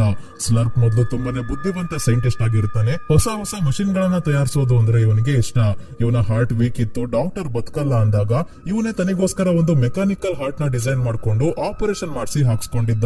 ಆಮೇಲೆ ನೆವರ್ ಮೋರ್ ಅಕಾಡೆಮಿಯಲ್ಲಿ ಟೀಚರ್ ಆಗಿ ಬಂದು ಅದೇ ಇಯಾಗೋ ಟವರ್ ಅಲ್ಲಿ ಎಕ್ಸ್ಪೆರಿಮೆಂಟ್ ಮಾಡ್ಬೇಕಾದ್ರೆ ಬ್ಲಾಸ್ಟ್ ಆಗಿ ಸಾವನ್ನಪ್ಪಿರ್ತಾನೆ. ಸ್ಕಲ್ಟ್ರಿ ಕೆಳಗೆ ಮಣ್ಣು ಮಾಡಿರ್ತಾರೆ. ಪಕ್ಸ್ಲಿ ಏಜಾಕ್ಸ್ ಹೇಳಿದ ಕತೆ ನಿಜಾನ ಅಂತ ಚೆಕ್ ಮಾಡೋಕೆ ಸಮಾಧಿ ಹತ್ರ ಬಂದು ಕರೆಂಟ್ ಶಾಕ್ ಕೊಟ್ಟಾಗ ಸ್ಲರ್ಪ್ ನ ಮೆಕ್ಯಾನಿಕಲ್ ಹಾರ್ಟ್ ಮತ್ತೆ ಸ್ಟಾರ್ಟ್ ಆಗಿ ಜೀವಂತವಾಗಿ ಎದ್ದು ಬರ್ತಾನೆ. ಸೊ ಈಗ ಸ್ನೇಹಿತರೆ, ಸ್ಲರ್ಪ್ ತಪ್ಪಿಸ್ಕೊಂಡು ಹೋಗ್ಬೇಕಾದ್ರೆ ಗೋಮೆಸ್ ಇವನನ್ನ ನೋಡಿ ಶಾಕ್ ಆಗ್ತಾರೆ. ಅಂದ್ರೆ ಇವ್ರಿಗೂ ಇವನು ಪರಿಚಯ ಇದ್ದಾನೆ. ಡಾಕ್ಟರ್ ಅಗಸ್ಟಸ್, ಆ ಪೇಷಂಟ್ ನಂಬರ್ 1938. ಈಗ ಗೋಮೆಸ್, ಇವರೆಲ್ಲರಿಗೂ ಸ್ಲರ್ಪ್ ಗೊತ್ತು. ಹೇಗೆ ಅಂತ ಇನ್ನು ಸ್ವಲ್ಪ ಹೊತ್ತಲ್ಲೇ ಗೊತ್ತಾಗುತ್ತೆ. ನೆಕ್ಸ್ಟ್ ನಲ್ಲಿ ಮಾರ್ಟಿಶಿಯಾ ತನ್ನ ಮನೆಯಲ್ಲಿ ಇದ್ದಾಗ ಇವಳನ್ನ ಭೇಟಿ ಆಗೋಕೆ ಪೇಷಂಟ್ ನಂಬರ್ 1938 ಬರ್ತಾಳೆ. ಇವಳು ಯಾರು ಅಂತ ಮಾರ್ಟಿಶಿಯಾಗೂ ಗೊತ್ತಾಯ್ತು. ಇವಳು ಬೇರೆ ಯಾರು ಅಲ್ಲ, ಮಾರ್ಟಿಶಿಯಾಳ ತಂಗಿ ಒಫಿಲಿಯಾನು ಅಲ್ಲ, ಟೈಲರ್ ಅವರಮ್ಮ ಫ್ರಾಂಕೋಯ್ಸ್. ಮಾರ್ಟಿಷಿಯಾ ನೆವರ್ಮೋರ್ ಅಲ್ಲಿ ಸ್ಟೂಡೆಂಟ್ ಆಗಿದ್ದಾಗ ಫ್ರಾಂಕೋಯಿಸ್ ಕೂಡ ಇವಳ ಜೊತೆನೆ ಓದ್ತಾ ಇದ್ಲು. ಆದ್ರೆ ಮಾರ್ಟಿಷಿಯಾ ಇವಳು ಸಾವನ್ನಪ್ಪಿದ್ದಾಳೆ ಅಂತ ಅನ್ಕೊಂಡಿರ್ತಾಳೆ. ಫ್ರಾಂಕೋಯಿಸ್ ವೆನ್ಸ್ಡೇ ಫೋಟೋ ನೋಡಿ ಇವಳೇ ನನ್ನನ್ನ ಕಾಪಾಡಿದ್ದು, ಆದ್ರೆ ಈಗ ನನ್ ಮಗ ಟೈಲರ್ ನೆವರ್ಮೋರ್ ಅಕಾಡೆಮಿ ಕಡೆ ಹೊರಟಿದ್ದಾನೆ ಅಂತ ನ್ಯೂಸ್ ನೋಡಿ ಗೊತ್ತಾಯ್ತು ಅಂತ ಮಾರ್ಟಿಷಿಯಾಗಿ ಹೇಳ್ತಾ ಇದ್ದಾಳೆ. ಇಲ್ಲಿ ಫ್ರಾಂಕೋಯಿಸ್ ಕ್ಯಾರೆಕ್ಟರ್ ನ ಮಾಡಿರೋರ್ನ ಎಲ್ಲ ನೋಡ್ದಂಗಿದೆಯಲ್ಲ ಅಂತ ಅನ್ಸ್ತು ಸ್ನೇಹಿತರೆ. ಆದ್ರೆ ಕಾಂಜರಿಂಗ್ ಯೂನಿವರ್ಸ್ ನ ಒಂದೇ ವಿಡಿಯೋ ಅಲ್ಲಿ ಎಕ್ಸ್ಪ್ಲೈನ್ ಮಾಡೋಣ ಅಂತ ಎಲ್ಲಾ ಮೂವೀಸ್ ನ ನೋಡ್ತಿದ್ದೆ. ಆಗ ಕಾಂಜರಿಂಗ್ 2 ಅಲ್ಲಿ ಪೆಗಿಯಾ ಕ್ಯಾರೆಕ್ಟರ್ ಮಾಡಿರೋದು ಕೂಡ ಇವರೇ ಅಂತ ಗೊತ್ತಾಯ್ತು. ಸೊ ನೆವರ್ಮೋರ್ ಅಕಾಡೆಮಿ ಅವರೆಲ್ಲ ನೆವರ್ಮೋರ್ ಸ್ಮಶಾನಕ್ಕೆ ಹೊರಟಿದ್ದಾರೆ. ಇವರ ನಡುವೆ ಟೈಲರ್ ಕೂಡ ಇರೋದು ನೋಡಿ ಥಿಂಗ್ ವೆನ್ಸ್ಡೇಗೆ ಸಿಗ್ನಲ್ ಕೊಡುತ್ತೆ. ವೆನ್ಸ್ಡೇ ಆಗ್ಲೇ ಎಲ್ಲಾ ಪ್ಲಾನ್ ಮಾಡಿದಾಳೆ. ಪ್ಲಾನ್ ಪ್ರಕಾರ ಈನಿಡ್ ಟೈಲರ್ ಮುಂದೆ ಬಂದಾಗ ಇವಳನ್ನ ಫಾಲೋ ಮಾಡ್ಕೊಂಡ್ ಬರ್ತಾ ಇದ್ದಾನೆ. ಯಾರು ಇಲ್ಲದೆ ಇರೋ ಜಾಗಕ್ಕೆ ಈನಿಡ್ ಇವನನ್ನ ಕರ್ಕೊಂಡ್ ಬಂದಾಗ ನೈಟ್ ಶೇಡ್ ಸೊಸೈಟಿ ಅವರೆಲ್ಲ ಇಲ್ಲೇ ಇದ್ದಾರೆ. ಇವನಿಗೆ ಕೋಪ ಬರೋ ಹಾಗೆ ಮಾಡಿದ್ರಿಂದ ಹೈಡ್ ಆಗ್ಬಿಡ್ತಾನೆ ಟೈಲರ್. ಹಿಂದೆಯಿಂದ ವೆನ್ಸ್ಡೇ ಹೈಡ್ ನ ಕುಂಡಿಗೆ ಸೀರಮ್ ಇಂಜೆಕ್ಟ್ ಮಾಡೋಕೆ ಬಂದಾಗ ಹೈಡ್ ಗೆ ಗೊತ್ತಾಗಿ ಎಲ್ಲರ ಮೇಲೂ ದಾಳಿ ಮಾಡೋಕೆ ಶುರು ಮಾಡ್ತಾನೆ. ವೆನ್ಸ್ಡೇ ಹೈಡ್ ಜೊತೆ ಎಮೋಷನಲ್ ಆಗಿ ಮಾತಾಡಿ ಇನ್ನೇನ್ ಸೀರಮ್ ನ ಇಂಜೆಕ್ಟ್ ಮಾಡೇ ಬಿಟ್ಲು ಅನ್ಬೇಕಾದ್ರೆ ಇಲ್ಲಿಗೆ ಇನ್ನೊಂದು ಹೈಡ್ ಬರುತ್ತೆ. ಅದೇ ಟೈಲರ್ ಅವ್ರ ಅಮ್ಮ ಕೂಡ ಹೈಡೇ ಅಲ್ವಾ. ಮಾರ್ಟಿಷಿಯಾ ಒಂದು ಡೀಲ್ ಮಾಡ್ಕೊಂಡಿದ್ದಾಳೆ. ವೆನ್ಸ್ಡೇಗೆ ಟೈಲರ್ ಏನು ಮಾಡ್ದಂಗೆ ನೋಡ್ಕೋ, ಆಮೇಲೆ ನಿನ್ನ ಮಗನನ್ನ ಕರ್ಕೊಂಡು ಈ ಟೌನ್ ಇಂದ ಹೊರಗೆ ಹೋದ್ರೆ ನಿನ್ ಬಗ್ಗೆ ಯಾರಿಗೂ ಹೇಳಲ್ಲ ಅಂತ ಮಾತು ಕೊಟ್ಟಿರೋದ್ರಿಂದ ಫ್ರಾಂಕೋಯಿಸ್ ತನ್ನ ಮಗ ಟೈಲರ್ ನ ಇಲ್ಲಿಂದ ಕರ್ಕೊಂಡು ಹೊಡ್ತಾಳೆ. ನಂತರ ಗೋಮೆಸ್ ಮಾರ್ಟಿಷಿಯಾ ಹತ್ರ ಬಂದು ಪಕ್ಸ್ಲಿಯಾ ಜಾಂಬಿ ಬೇರೆ ಯಾರು ಅಲ್ಲ ಐಸಾಕ್ ಆಗಿದ್ದಾನೆ ಅಂದಾಗ ಏನು ಆಶ್ಚರ್ಯ ಇಲ್ಲ ಬಿಡು, ಸತ್ತಿರೋರೆಲ್ಲ ಬದುಕಿ ಬರ್ತಾ ಇದ್ದಾರೆ, ಫ್ರಾಂಕೋಯಿಸ್ ಕೂಡ ಜೀವಂತವಾಗಿದ್ದಾಳೆ ಅಂತ ಹೇಳ್ತಾಳೆ ಮಾರ್ಟಿಷಿಯಾ. ಇನ್ನೊಂದ್ ಕಡೆ ಜೋಡಿ ಹತ್ರ ಸ್ಲರ್ಪ್ ಬರ್ತಾನೆ. ಈಗ ನಮಗೆ ಅವನ ನಿಜವಾದ ಹೆಸರು ಐಸಾಕ್ ಅಂತ ಗೊತ್ತಾಗಿರೋದ್ರಿಂದ ಇವನನ್ನ ಐಸಾಕ್ ಅಂತಾನೆ ಕರೆಯೋಣ. ಐಸಾಕ್ ಸ್ನೇಹಿತರೆ ಜೂಡಿ ಕೂಡ ಗೊತ್ತು. ನಾನು ನೆನ್ಪಿದ್ದೀನ ಅಂತ ಜೂಡಿಗೆ ಕೇಳ್ಬಿಟ್ಟೆ ಐಸಾಕ್ ಇವಳನ್ನ ಸಾಯಿಸ್ಬಿಡ್ತಾನೆ. ಇದೆಲ್ಲ ಟೆನ್ಷನ್ ನಡುವೆ ಈನಿಡ್ ಮುಂದೆ ಬರ್ತಾ ಇರೋ ಫಂಡ್ ರೈಸಿಂಗ್ ಇವೆಂಟ್ ಗೆ ಡ್ಯಾನ್ಸ್ ಪ್ರಾಕ್ಟೀಸ್ ಮಾಡ್ಬೇಕಾದ್ರೆ ಇದ್ದಕ್ಕಿದ್ದಂಗೆ ವೇರ್ ವುಲ್ಫ್ ಆಗಿ ಬದಲಾಗ್ತಿದ್ದಾಳೆ. ಇದೇ ಸಮಯಕ್ಕೆ ಇಲ್ಲಿಗೆ ಕೆಪ್ರಿ ಮೇಡಮ್ ಬಂದಾಗ ತಕ್ಷಣ ಕಿಟಕಿ ಹಾರಿ ಎಸ್ಕೇಪ್ ಆಗ್ಬಿಡ್ತಾಳೆ. ಇವಳು ವೇರ್ ವುಲ್ಫ್ ಆಗಿರೋದನ್ನ ನೋಡ್ಬಿಡ್ತಾರೆ ಕೆಪ್ರಿ ಮೇಡಮ್. ಇವ್ರಿಗೆ ಗಾಬರಿ ಆಗಿದ್ದು ಈನಿಡ್ ವೇರ್ ವುಲ್ಫ್ ಆಗಿದ್ದಕ್ಕಲ್ಲ, ಫುಲ್ ಮೂನ್ ಇಲ್ಲ ಅಂದ್ರೂ ಹೇಗೆ ವೇರ್ ವುಲ್ಫ್ ಆದ್ಲು ಅಂತ. ಮುಂದಿನ ದಿನ ಶರೀಫ್ ಸ್ಯಾಂಟಿಯಾಗೋ ವೆನ್ಸ್ಡೇ ಮತ್ತೆ ಅವ್ರ ಅಪ್ಪ ಅಮ್ಮನ್ನೆಲ್ಲ ಕರೆದು ನಿನ್ನೆ ಸ್ಮಶಾನದಲ್ಲಿ ಆದ ಘಟನೆ ಬಗ್ಗೆ ವಿಚಾರಿಸೋದ್ರ ಜೊತೆಗೆ ಮೊದಲು ನಿಮ್ಮನ್ನ ಅರೆಸ್ಟ್ ಮಾಡಿದ್ರೆ ಸರಿ ಹೋಗುತ್ತೆ, ನಿಮಗೆ ಬೇಕಾದಂಗೆ ಡಿಸಿಷನ್ ತಗೊಂತಿರಲ್ಲ ಅಂದಾಗ ಲಾಯರ್ ಗೋಮೆಸ್ ಇದಾರಲ್ಲ ನೆವರ್ಮೋರ್ ಅಕಾಡೆಮಿಯಲ್ಲಿ ಇರೋರ್ನ ಸಾಯೋಕೆ ಬಿಟ್ಟು ನಾರ್ಮಲ್ ಮನುಷ್ಯರನ್ನ ಕಾಪಾಡೋಕೆ ಎಲ್ಲಾ ಪೊಲೀಸ್ ಆಫೀಸರ್ಸ್ ದಡಬಡ ಅಂತ ಪಿಲಿಗ್ರಿಮ್ ವರ್ಲ್ಡ್ ಗೆ ಓಡೋದ್ರು ಅಂತ ನ್ಯೂಸ್ ಹೆಡ್ಲೈನ್ಸ್ ಅಲ್ಲಿ ಬಂದ್ರೆ ಚೆನ್ನಾಗಿರಲ್ಲ ಅಲ್ವಾ ಅಂತ ಹೇಳಿ ಇಲ್ಲಿಂದ ಹೊರಡ್ತಾರೆ. ಪ್ರಿನ್ಸಿಪಲ್ ವಿಮ್ಸ್ ವೆನ್ಸ್ಡೇನ ಕರ್ಕೊಂಡ್ ಬಂದು ಬೈತಾ ಇದ್ದಾರೆ. ಕಂಗ್ರಾಚುಲೇಷನ್ಸ್, ಸಕ್ಸಸ್ಫುಲ್ ಆಗಿ 2 ಹೈಡ್ ಗಳನ್ನ ಮೆಂಟಲ್ ಹಾಸ್ಪಿಟಲ್ ಇಂದ ಹೊರಗೆ ಬಿಟ್ಟಿದ್ಯಾ. ಅವರನ್ನ ಪೊಲೀಸರು ನೋಡ್ಕೊಂತಾರೆ. ನೀನು ನಿನ್ನ ತಾಯಿಯ ಜೊತೆ ಸಂಬಂಧ ಸರಿ ಮಾಡ್ಕೋ. ನಿನ್ನ ಸೈಕಿಕ್ ಪವರ್ಸ್ ನಿನ್ನ ಫ್ಯಾಮಿಲಿಯಿಂದ ಸಿಕ್ಕಿರೋದು. ಫ್ಯಾಮಿಲಿ ಜೊತೆಯಲ್ಲಿ ಇದ್ದಾಗ ಮಾತ್ರ ಆ ಶಕ್ತಿ ಜಾಸ್ತಿ ಆಗೋದು. ನೀನು ನಿನ್ನ ತಾಯಿ ಜೊತೆ ಮಾತಾಡಿ ಅವರಿಗೆ ಹತ್ರ ಆಗು ಅಂದಾಗ ಅದು ಆಗದೆ ಇರೋ ವಿಷಯ ಬಿಡಿ ಅಂತ ಇವಳು ಹೇಳ್ತಾಳೆ. ಇಲ್ಲೇ ಪ್ರೊಫೆಸರ್ ಆರ್ಲಾಫ್ ಇರೋದನ್ನ ನೋಡಿ ಇವ್ರಿಗೆ ಫ್ರಾಂಕೋಯಿಸ್ ಬಗ್ಗೆ ಕೇಳಿದಾಗ ಇವರು ತುಂಬಾನೇ ವಿಷಯಗಳನ್ನ ಹೇಳ್ತಾರೆ. ಫ್ರಾಂಕೋಯಿಸ್ ನ ಸಹೋದರ ಬೇರೆ ಯಾರು ಅಲ್ಲ ಐಸಾಕ್ ಆಗಿದ್ದಾನೆ. ಐಸಾಕ್ ನ ಟೀಚರ್ ಮತ್ತೆ ಮೆಂಟರ್ ಆಗಿದ್ದು ಡಾಕ್ಟರ್ ಅಗಸ್ಟಸ್. ಹಾಗಾಗಿ ಅಗಸ್ಟಸ್ ಅವರ ಮಗಳು ಜೂಡಿ ಕೂಡ ಐಸಾಕ್ ಗೆ ಪರಿಚಯ. ಐಸಾಕ್ ಕೂಡ ಔಟ್ಕಾಸ್ಟ್ ಆಗಿದ್ದ ಡಾವಿಂಚಿ ಆಗಿರ್ತಾನೆ. ಟೆಲಿಕೈನಸಿಸ್ ಪವರ್ಸ್ ಇರುತ್ತೆ. ಅದೇ ವಸ್ತುಗಳನ್ನ ಟಚ್ ಮಾಡದೆ ಮೈಂಡ್ ಇಂದಾನೆ ಮೂವ್ ಮಾಡುವಂತ ಶಕ್ತಿ. ಅವನೇ ಪ್ರೊಫೆಸರ್ ಆರ್ಲಾಫ್ ಗೆ ಲೈಫ್ ಸಪೋರ್ಟ್ ಸಿಸ್ಟಮ್ ನ ಡಿಸೈನ್ ಮಾಡಿ ಕೊಟ್ಟಿರೋದು. ಐಸಾಕ್ ಗೋಸ್ಕರ ಡಾಕ್ಟರ್ ಅಗಸ್ಟಸ್ ಇಯಾಗೋಟ್ ಅವರ ಮೇಲೆ ದೊಡ್ಡ ಲ್ಯಾಬ್ ನ ಮಾಡ್ಕೊಟ್ಟಿರ್ತಾರೆ. ಆದ್ರೆ ಬ್ಲಾಸ್ಟ್ ನ ನಂತರ ಐಸಾಕ್ ಏನಾಯ್ತು ಅಂತ ಯಾರಿಗೂ ಸರಿಯಾಗಿ ಗೊತ್ತಿರಲ್ಲ. ಕೆಲವರು ಹೇಳೋದೇನಂದ್ರೆ ಅವನನ್ನ ಸ್ಕಲ್ಟ್ರಿ ಕೆಳಗೆ ಮಣ್ಣು ಮಾಡಿದ್ದಾರೆ ಅಂತ. ಅದೇ ಸ್ಕಲ್ಟ್ರಿ ಹತ್ರನೇ ಪಕ್ಸ್ಲಿ ಜಾಂಬಿನ ಎಚ್ಚರಗೊಳಿಸಿದ್ದು ಅಲ್ವಾ. ಅವನಿಗೇನಾದ್ರೂ ಗೊತ್ತಾ ಅಂತ ಪಕ್ಸ್ಲಿ ಹತ್ರ ವೆನ್ಸ್ಡೇ ಬಂದಾಗ ಇವನೇ ಐಸಾಕ್ ನ ತಪ್ಪಿಸ್ಕೊಳ್ಳೋಕೆ ಬಿಟ್ಟ ವಿಷಯ ಹೇಳ್ತಾನೆ. ಅವನು ಈ ಫೋಟೋನ ಕೆಳಗೆ ಬಿಡಿಸ್ಕೊಂಡು ಹೋದ ಅಂತ ಫ್ರಾಂಕೋಯಿಸ್ ನ ಫೋಟೋ ಕೊಡ್ತಾನೆ. ಅಂದ್ರೆ ಅವನು ತನ್ನ ಅಕ್ಕ ಫ್ರಾಂಕೋಯಿಸ್ ನ ಹುಡುಕ್ತಾ ಇದ್ದಾನೆ. ನಂತರ ಕೆಪ್ರಿ ಮೇಡಮ್ ಏನಿಡ್ಗೆ ನಿನ್ನೆ ರಾತ್ರಿ ನೀನು ಫುಲ್ ಮೂನ್ ಇಲ್ದೇ ಇದ್ರು ವೇರ್ ವುಲ್ಫ್ ಆಗಿ ಬದಲಾಗೋದನ್ನ ನೋಡ್ದೆ. ಫುಲ್ ಮೂನ್ ಇಲ್ದೇ ಇದ್ರು ವೇರ್ ವುಲ್ಫ್ ಆಗಿದ್ಯಾ ಅಂದ್ರೆ ನೀನು ಆಲ್ಫಾ ಆಗಿದ್ಯಾ. ಆಲ್ಫಾ ವೇರ್ ವುಲ್ಫ್ ತುಂಬಾನೇ ಶಕ್ತಿಶಾಲಿ ಮತ್ತೆ ಒಂಟಿಯಾಗಿ ಬದುಕುತ್ತೆ ಅಂತಿದ್ದಂಗೆ ಏನು ಒಂಟಿಯಾಗಿ ಇರ್ಬೇಕಾ ಅಂತ ಈನಿಡ್ಗೆ ಭಯ ಶುರು ಆಯ್ತು. ನೀನು ಇದನ್ನ ಕಂಟ್ರೋಲ್ ಅಲ್ಲಿ ಇಟ್ಕೊಳ್ಳೋದು ಕಲ್ತ್ಕೋಬೇಕು, ಮ್ಯಾನೇಜ್ ಮಾಡ್ಬೇಕು. ಹೇಗೆ ಅಂತ ನಾನು ಕೂಡ ತಿಳ್ಕೊಂಡ್ ಬರ್ತೀನಿ, ಅಲ್ಲಿವರೆಗೂ ಹುಷಾರಾಗಿರು ಅಂತ ಹೇಳಿ ಹೋಗ್ತಾರೆ ಕೆಪ್ರಿ ಮೇಡಮ್. ನೆಕ್ಸ್ಟಿನಲ್ಲಿ ವೆನ್ಸ್ಡೇ ತನ್ನ ಅಜ್ಜಿ ಹೆಸ್ಟರ್ ನ ಭೇಟಿ ಆಗೋಕೆ ಬಂದಿದ್ದಾಳೆ. ತನ್ನ ವಿಷನ್ಸ್ ವಾಪಸ್ ಬರೋ ಹಾಗೆ ಏನಾದ್ರು ಮಾಡೋಕಾಗುತ್ತಾ ಅಂತ ಕೇಳಿದಾಗ ಪ್ರೊಫೆಸರ್ ರಾಸಲಿನ್ ನ ಬಗ್ಗೆ ಹೇಳ್ತಾರೆ. ಹೆಸ್ಟರ್ ನೆವರ್ಮೋರ್ ಅಕಾಡೆಮಿಯಲ್ಲಿ ಸ್ಟೂಡೆಂಟ್ ಆಗಿದ್ದಾಗ ರಾಸಲಿನ್ ಅಲ್ಲಿ ಟೀಚರ್ ಆಗಿರ್ತಾರೆ. ಅವ್ರಿಗೂ ವೆನ್ಸ್ಡೇ ತರಾನೇ ವಿಷನ್ ಕಾಣಿಸ್ತಾ ಇತ್ತು. ಅಷ್ಟೇ ಅಲ್ಲ, ಅವರ ಮನೆಯಲ್ಲಿ ಒಂದು ಸೀಕ್ರೆಟ್ ಚೇಂಬರ್ ಕೂಡ ಇದೆ. ಅಲ್ಲಿ ಆತ್ಮಗಳನ್ನ ಕಾಂಟ್ಯಾಕ್ಟ್ ಮಾಡ್ತಿರ್ತಾರೆ ರಾಸಲಿನ್. ಆ ಸೀಕ್ರೆಟ್ ಚೇಂಬರ್ ಎಲ್ಲಿದೆ ಅಂದ್ರೆ ಈಗ ಪ್ರಿನ್ಸಿಪಲ್ ಬ್ಯಾರಿ ಮಾರ್ಟಿಷಿಯಾಗೆ ಇರೋಕೆ ಕೊಟ್ಟಿರೋ ಮನೆಯಲ್ಲಿ. ನೆವರ್ಮೋರ್ ಅಕಾಡೆಮಿಯ ಸ್ಮಶಾನದಲ್ಲಿ ರಾಸಲಿನ್ ಸಮಾಧಿ ಇದೆ. ಸಮಾಧಿಗಳಿನ ಮೇಲೆ ಒಂದಷ್ಟು ಲೈನ್ಸ್ ಇದೆ. ಅದನ್ನ ಓದಿದ್ರೆ ತಾತ್ಕಾಲಿಕವಾಗಿ ವೆನ್ಸ್ಡೇಗೆ ವಿಷನ್ ಕಾಣಿಸುತ್ತೆ ಅನ್ನೋ ವಿಚಾರ ಹೆಸ್ಟರ್ ಹೇಳ್ತಾರೆ. ಇನ್ನೊಂದೇನಂದ್ರೆ ಸ್ನೇಹಿತರೆ, ಎರಡು ರೀತಿಯ ವಿಷನ್ ನೋಡೋರು ಇರ್ತಾರೆ. ವೆನ್ಸ್ಡೇ ಮತ್ತೆ ಹೆಸ್ಟರ್ ಅಂತ ಅವ್ರನ್ನೆಲ್ಲ ರೇವನ್ ಅಂತ ಕರೀತಾರೆ. ಅಂದ್ರೆ ಕೆಟ್ಟ ಘಟನೆಗಳ ಬಗ್ಗೆ ಮಾತ್ರ ಇವರಿಗೆ ವಿಷನ್ ಕಾಣಿಸುತ್ತೆ. ಅದೇ ಮಾರ್ಟಿಶಿಯಾ ಡವ್ ಆಗಿದ್ದಾಳೆ, ಒಳ್ಳೆ ವಿಷಯಗಳ ಬಗ್ಗೆ ಮಾತ್ರ ವಿಷನ್ ಕಾಣಿಸೋದು. ವೆನ್ಸ್ಡೇ ಸ್ಕೂಲ್ಗೆ ವಾಪಸ್ ಬಂದು ರಾತ್ರಿನೇ ಸ್ಮಶಾನಕ್ಕೆ ಹೊರಟಿದ್ದಾಳೆ. ಆದ್ರೆ ರಾತ್ರಿ ಹೊತ್ತು ಸ್ಕೂಲಲ್ಲಿ ಕರ್ಫ್ಯೂ ಹಾಕಿದ್ದಾರೆ. ಅದಕ್ಕೆ ಕರ್ಫ್ಯೂ ಇದ್ದಾಗ ಹೊರಗೆ ಹೋದ್ರೆ ಫಂಡ್ ರೈಸಿಂಗ್ ಇವೆಂಟ್ ಅಲ್ಲಿ ಪಾರ್ಟಿಸಿಪೇಟ್ ಮಾಡೋಕೆ ಬಿಡಲ್ಲ ಅಂತ ಪ್ರಿನ್ಸಿಪಲ್ ಬ್ಯಾರಿ ಹೇಳಿದ್ದಾರೆ. ಈ ನಿಡ್ಗೆ ಇವೆಂಟ್ ಅಲ್ಲಿ ಡ್ಯಾನ್ಸ್ ಮಾಡ್ಬೇಕು ಅಂತ ತುಂಬಾನೇ ಆಸೆ ಇದೆ. ವೆನ್ಸ್ಡೇ ಏನಾದ್ರೂ ಹೊರಗೆ ಹೋಗಿರೋದು ಗೊತ್ತಾದ್ರೆ ಈ ನಿಡ್ಗೂ ಕೂಡ ಇವೆಂಟ್ ಅಲ್ಲಿ ಪಾರ್ಟಿಸಿಪೇಟ್ ಮಾಡೋಕೆ ಬಿಡಲ್ಲ. ಇಬ್ರು ಒಂದೇ ರೂಮ್ ಅವ್ರ ಆಗಿರೋದ್ರಿಂದ. ಆದ್ರೆ ವೆನ್ಸ್ಡೇ ಇವಳ ಮಾತಲ್ಲಿ ಕೇಳ್ತಾಳೆ, ಸ್ಮಶಾನಕ್ಕೆ ಹೊರಡ್ತಾಳೆ. ಸ್ವಲ್ಪ ಹೊತ್ತಾದ್ಮೇಲೆ ಥಿಂಗ್ ಬಂದು ಈ ನಿಡ್ಗೆ ಹೇಳ್ತು, ಕೆಪ್ರಿ ಮೇಡಮ್ ಯಾರಾದ್ರೂ ಹೊರಗೆ ಹೋಗಿದಾರ ಅಂತ ಎಲ್ಲಾ ರೂಮ್ ಚೆಕ್ ಮಾಡ್ತಿದ್ದಾರೆ ಅಂತ. ಈ ನಿಡ್ ಕೋಪದಲ್ಲಿ ಕೆಪ್ರಿ ಮೇಡಮ್ ಬರೋಷ್ಟ್ರಲ್ಲಿ ವೆನ್ಸ್ಡೇ ಜುಟ್ಟನ್ನ ಹಿಡ್ಕೊಂಡು ಎಳ್ಕೊಂಡ್ ಬರ್ತೀನಿ ಅಂತ ಹೊರಡ್ತಾಳೆ. ಅದೇ ಸ್ಮಶಾನದಲ್ಲಿ ವೆನ್ಸ್ಡೇ ರಾಜಲಿನ ಸಮಾಧಿ ಗಲ್ಲಿನ ಮೇಲೆ ಲ್ಯಾಟಿನ್ ಭಾಷೆಯಲ್ಲಿ ಬರ್ದಿರೋ ಸಾಲುಗಳನ್ನ ಓದ್ತಿದ್ದಂಗೆ ಇವಳಿಗೆ ಒಂದು ವಿಷನ್ ಕಾಣಿಸುತ್ತೆ. ವಿಷನ್ ಅಲ್ಲಿ ಇವಳು ಮಾರ್ಟಿಶಿಯಾಳ ಮನೆಯಲ್ಲಿ ಇರೋ ಆ ಸೀಕ್ರೆಟ್ ಚೇಂಬರ್ ಗೆ ಬರ್ತಾಳೆ. ಇಲ್ಲಿ ರಾಜಲಿನ ಆತ್ಮ ಇದೆ. ಇಲ್ಲಿ ರಾಜಲಿನ ಕ್ಯಾರೆಕ್ಟರ್ ಮಾಡಿರೋದು ಲೇಡಿ ಗಾಗಾ ಅವರು ಸ್ನೇಹಿತರೆ. ರಾಜಲಿನ್ ಹೇಳ್ತಾರೆ, ನಿನಗೆ ಅಹಂಕಾರ ಜಾಸ್ತಿ ಇದೆ, ಅದಕ್ಕೆ ನೀನ್ ಶಕ್ತಿ ಕಳ್ಕೊಂಡಿದ್ಯಾ. ನಾನೇನೇ ಹೇಳಿದ್ರು ನೀನು ಅಹಂಕಾರ ಬಿಡಲ್ಲ ಅಂತ ಗೊತ್ತು. ನಿನಗೆ ತಾತ್ಕಾಲಿಕವಾಗಿ ನಿನ್ ಶಕ್ತಿ ವಾಪಸ್ ಕೊಡ್ಬೇಕು ಅಂದ್ರೆ ಈ ಉರಿತಾ ಇರೋ ಕ್ಯಾಂಡಲ್ ಮೇಲೆ ಕೈ ಇಡಬೇಕು. ಅಕಸ್ಮಾತ್ ಕೈ ಸುಡ್ತು ಅಂತ ಕೈ ತೆಗೆದ್ರೆ ಇದಕ್ಕೆ ತುಂಬಾನೇ ದೊಡ್ಡ ಬೆಲೆ ಕಟ್ಟಬೇಕಾಗುತ್ತೆ ಅಂದಾಗ ಸ್ವಲ್ಪನೂ ಯೋಚನೆ ಮಾಡದೆ ಕೈ ಇಡ್ತಾಳೆ. ಇನ್ನೇನ್ ವಿಷನ್ ಕಾಣಿಸ್ತು ಅನ್ನೋಷ್ಟ್ರಲ್ಲಿ ಈ ನಿಡ್ ಬಂದು ಸಮಾಧಿ ಹತ್ರ ಇದ್ದ ಇವಳನ್ನ ಎಚ್ಚರಗೊಳಿಸ್ಬಿಡ್ತಾಳೆ. ವೆನ್ಸ್ಡೇ ಕ್ಯಾಂಡಲ್ ಇಂದ ಕೈ ತೆಗೆದು ಈ ನಿಡ್ ಮತ್ತೆ ವೆನ್ಸ್ಡೇಯ ಆತ್ಮಗಳು ತಮ್ಮ ದೇಹವನ್ನ ಎಕ್ಸ್ಚೇಂಜ್ ಮಾಡ್ಕೊಂಡ್ಬಿಡ್ತವೆ. ಅಂದ್ರೆ ವೆನ್ಸ್ಡೇಯ ಆತ್ಮ ಈ ನಿಡ್ನ ದೇಹಕ್ಕೆ ಹೋಯ್ತು, ಈ ನಿಡ್ನ ಆತ್ಮ ವೆನ್ಸ್ಡೇಯ ದೇಹಕ್ಕೆ ಬಂತು. ಈಗಿನಿಂದ ಸ್ನೇಹಿತರೆ ಈ ನಿಡ್ನ ನಾವು ವೆನ್ಸ್ಡೇ ಅಂತ ಕರೆಯೋಣ, ವೆನ್ಸ್ಡೇನ ಈ ನಿಡ್ ಅಂತ ಕರೆಯೋಣ. ಈಗ ಪ್ರಜ್ಞೆ ತಪ್ಪಿ ಮುಂದಿನ ದಿನ ಎಚ್ಚರಿಕೆ ಆದಾಗ ಈ ನಿಡ್ ತನ್ನ ದೇಹವನ್ನ ನೋಡಿ ಜೋರಾಗಿ ಕಿರ್ಚಾಡ್ತಾ ಇದ್ದಾಳೆ. ವೆನ್ಸ್ಡೇ ಕೋಪ ಮಾಡ್ಕೊಂಡಿದ್ದಾಳೆ, ಇವಳ ಕಡೆಯಿಂದಾನೇ ಈ ರೀತಿ ಆಗಿದ್ದು ಅಂತ. ಇಬ್ರು ಎಷ್ಟು ಒಳ್ಳೆ ಆಕ್ಟರ್ಸ್ ಅನ್ನೋದಕ್ಕೆ ಇದೇ ಸಾಕ್ಷಿ ಸ್ನೇಹಿತರೆ. ಕ್ಯಾರೆಕ್ಟರ್ ಚೇಂಜ್ ಆಗಿದ್ರು ಕೂಡ ತುಂಬಾನೇ ಚೆನ್ನಾಗಿ ಆಕ್ಟ್ ಮಾಡ್ತಿದ್ದಾರೆ. ಇಬ್ರು ರೂಮ್ ಇಂದ ಹೊರಗೆ ಬರ್ತಿದ್ದಂಗೆ ಈ ನಿಡ್ ನ ಬಿಯಾಂಕಾ ಕರೆದಾಗ ವೆನ್ಸ್ಡೇ ಬರ್ತೀನಿ ಅಂತ ಈ ನಿಡ್ ತರ ಆಡ್ತಿರೋದನ್ನ ನೋಡಿ ಎಲ್ಲರೂ ಶಾಕ್ ಆಗಿ ಹೋಗ್ತಾರೆ. ಇದೇನಪ್ಪ ವೆನ್ಸ್ಡೇಗೆ ಏನಾದ್ರು ತಲೆ ಗೇಟ್ ಬಿತ್ತಾ ಇಲ್ಲ ಕೋಮಾದ ಸೈಡ್ ಎಫೆಕ್ಟ್ ಇದೆಲ್ಲ ಅಂತ ಎಲ್ಲರಿಗೂ ವಿಷಯ ಗೊತ್ತಾಗ್ಬಿಡುತ್ತಲ್ಲ ಅಂತ ವೆನ್ಸ್ಡೇ ಈ ನಿಡ್ ವೆನ್ಸ್ಡೇ ತರ ಆಕ್ಟ್ ಮಾಡೋಕೆ ಡಿಸೈಡ್ ಮಾಡ್ತಾರೆ. ಈ ನಿಡ್ ಕಲರ್ ಆಗಿರೋ ಫುಡ್ ತಗೊಂಡು ತಿನ್ನೋದು ಕುಡಿಯೋದು ಮಾಡ್ತಿರೋದ್ರಿಂದ ಅಲರ್ಜಿ ಶುರು ಆಯ್ತು. ಮುಖ ಎಲ್ಲ ಕೆಂಪುಗಾಗ್ತಾ ಇದೆ. ಕಲರ್ ಅಂದ್ರೆ ಈ ನಿಡ್ಗೆ ಆಗುತ್ತೆ, ಆದ್ರೆ ವೆನ್ಸ್ಡೇಯ ಬಾಡಿಗೆ ಅಲರ್ಜಿ ಅಲ್ವಾ, ಹಾಗಾಗಿ ಇದನ್ನ ಮಾರ್ಟಿಶಿಯಾ ನೋಡಿ ಒಂದು ಕ್ರೀಮ್ ನ ಕೊಡ್ತಾರೆ. ಈ ಕ್ರೀಮ್ ಹಚ್ಕೊಂತಿದ್ದಂಗೆ ರ್ಯಾಷಸ್ ಎಲ್ಲ ಹೋಗುತ್ತೆ. ಏನಿದೆ ಈ ಕ್ರೀಮ್ ಅಲ್ಲಿ ಅಂತ ಈ ನಿಡ್ ಕೇಳಿದಾಗ ಹುಳುಗಳನ್ನ ಮಿಕ್ಸಿಗೆ ಹಾಕಿ ಶವಗಳನ್ನ ಸುಟ್ಟಾಗ ಸಿಗೋ ಬೂದಿಯನ್ನ ಮಿಕ್ಸ್ ಮಾಡಿ ಈ ಕ್ರೀಮ್ ನ ಮಾಡೋದು. ಆಗ ಮುಖದಲ್ಲಿ ಶವದ ರೀತಿ ಹೊಳಪು ಬರುತ್ತೆ. ನನ್ನ ಬ್ಯೂಟಿ ಸೀಕ್ರೆಟ್ ಇದೆ ಅಂತ ಹೇಳ್ತಿದ್ದಂಗೆ ಈ ನಿಡ್ಗೆ ವಾಂತಿ ಬರೋ ಹಾಗಾಗ್ತಿದೆ. ಥ್ಯಾಂಕ್ಸ್ ಮಾಮ್ ಅಂತ ಹೇಳಿ ಈ ನಿಡ್ ಹೊರಟಾಗ ಏನು ಮಾಮ, ನನ್ನ ಯಾವಾಗ್ಲೂ ನೀನು ಮದರ್ ಅಂತ ಕರೆಯೋದಲ್ವಾ ಅಂತ ಮಾರ್ಟಿಶಿಯಾಗೆ ಡೌಟ್ ಬಂತು. ಆದ್ರೆ ಈ ನಿಡ್ ಹೇಗೋ ಮ್ಯಾನೇಜ್ ಮಾಡಿ ಇಲ್ಲಿಂದ ಎಸ್ಕೇಪ್ ಆಗ್ಬಿಡ್ತಾಳೆ. ಇನ್ನೊಂದ್ ಕಡೆ ವೆನ್ಸ್ಡೇ ಮತ್ತೆ ರಾಜಲಿನ ಸಮಾಧಿ ಹತ್ರ ಬಂದಾಗ ಈ ಬಾರಿ ಏನೋ ವಿಷನ್ ಕಾಣ್ತಿಲ್ಲ. ಪ್ರಿನ್ಸಿಪಲ್ ವೀಮ್ಸ್ ಹೇಳ್ತಾರೆ, ಇದೇ ರೀತಿ ಮೊದಲು ಕೂಡ ಇಬ್ಬರ ಜೊತೆ ಆಗಿತ್ತು, ಅವರು 24 ಗಂಟೆಗಳ ಒಳಗೆ ಸತ್ತೋಗಿದ್ರು. ಕಂಗ್ರಾಚುಲೇಷನ್ಸ್, ನೀನು ವಿಷನ್ ಅಲ್ಲಿ ಈ ನಿಡ್ನ ಸಾವು ನೋಡಿದ್ದೆ, ನಿನ್ ಕಡೆಯಿಂದಾನೆ ಅವಳು ಸಾಯ್ತಾಳೆ ಅಂತ. ಈಗ ಅದು ನಿಜ ಆಗ್ತಿದೆ, ಅವಳ ಜೊತೆ ನೀನು ಸಾಯ್ತಿದ್ಯಾ ಅಷ್ಟೇ ಅಂತ ಹೇಳ್ತಾರೆ. ನೆಕ್ಸ್ಟಿನಲ್ಲಿ ಐಸಾಕ್ ತನ್ನ ಅಕ್ಕ ಫ್ರಾಂಕೋಯ್ಸ್ ನ ಹುಡ್ಕೊಂಡು ಟೈಲರ್ ಇದ್ದ ಮನೆಗೆ ಬರ್ತಾನೆ. ಇಲ್ಲೇ ಮನೆಯ ಮುಂದೆ ಸಣ್ಣ ನಾಯಿ ಮನೆ ಇದೆ. ಹೊರಗಿಂದ ನಾಯಿ ಮನೆ ಅಷ್ಟೇ, ಒಳಗೆ ಮನುಷ್ಯರು ವಾಸವಾಗೋಕೆ ದೊಡ್ಡ ಅಂಡರ್ ಗ್ರೌಂಡ್ ಮನೆನೇ ಇದೆ. ಇದನ್ನ ಟೈಲರ್ ಅವರಪ್ಪ ಟೈಲರ್ ನ ಸುರಕ್ಷಿತವಾಗಿ ಇಡೋದಕ್ಕೆ ಅಂತ ಕಟ್ಟಿದ್ದು.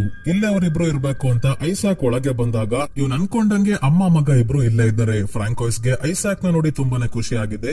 ಇದೇನಪ್ಪ ಫ್ಯಾಮಿಲಿ ಮೆಂಬರ್ಸ್ ಒಬ್ಬೊಬ್ಬರೇ ಬರ್ತಾವ್ರಲ್ಲ ಅಂತ ಟೈಲರ್ ಶಾಕ್ ಆಗಿದ್ದಾನೆ. ಫ್ರಾಂಕೋಯ್ಸ್ ನ ಆರೋಗ್ಯ ಸರಿ ಇಲ್ಲ, ಕೆಮ್ಮದಾಗೆಲ್ಲ ಬಾಯಿಂದ ರಕ್ತ ಬರ್ತಾ ಇದೆ.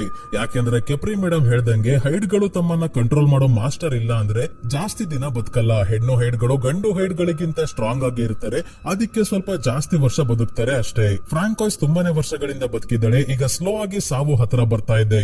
ಐಸಾಕ್ ನೆವರ್ಮೋರ್ ಅಕಾಡೆಮಿಯಲ್ಲಿ ಇದ್ದಾಗ್ಲೇ ಒಂದು ಮಿಷಿನ್ ನ ಮಾಡಿದ್ದ ಇವಳ ಒಳಗಿರೋ ಹೈಡ್ ನ ನಾಶ ಮಾಡೋಕೆ. ಆದ್ರೆ ಇದರ ವಿರುದ್ಧ ಇದ್ದ ಡಾಕ್ಟರ್ ಅಗಸ್ಟಸ್ ಇವನ ಮಷಿನ್ ಕಿತ್ಕೊಂಡು ಅದನ್ನ ಚೇಂಜ್ ಮಾಡಿ ಶಕ್ತಿ ಕಿತ್ಕೊಳ್ಳೋದಲ್ಲ, ನಾರ್ಮಲ್ ಮನುಷ್ಯರಿಗೆ ಔಟ್ಕಾಸ್ಟ್ ನ ರೀತಿ ಶಕ್ತಿ ಕೊಡೋ ಹಾಗೆ ಮಾಡಿ ತಮ್ಮ ಮಗಳು ಜೋಡಿಗೆ ಪಕ್ಷಿಗಳನ್ನ ಕಂಟ್ರೋಲ್ ಮಾಡೋ ಶಕ್ತಿ ಕೊಟ್ಟಿರ್ತಾರೆ.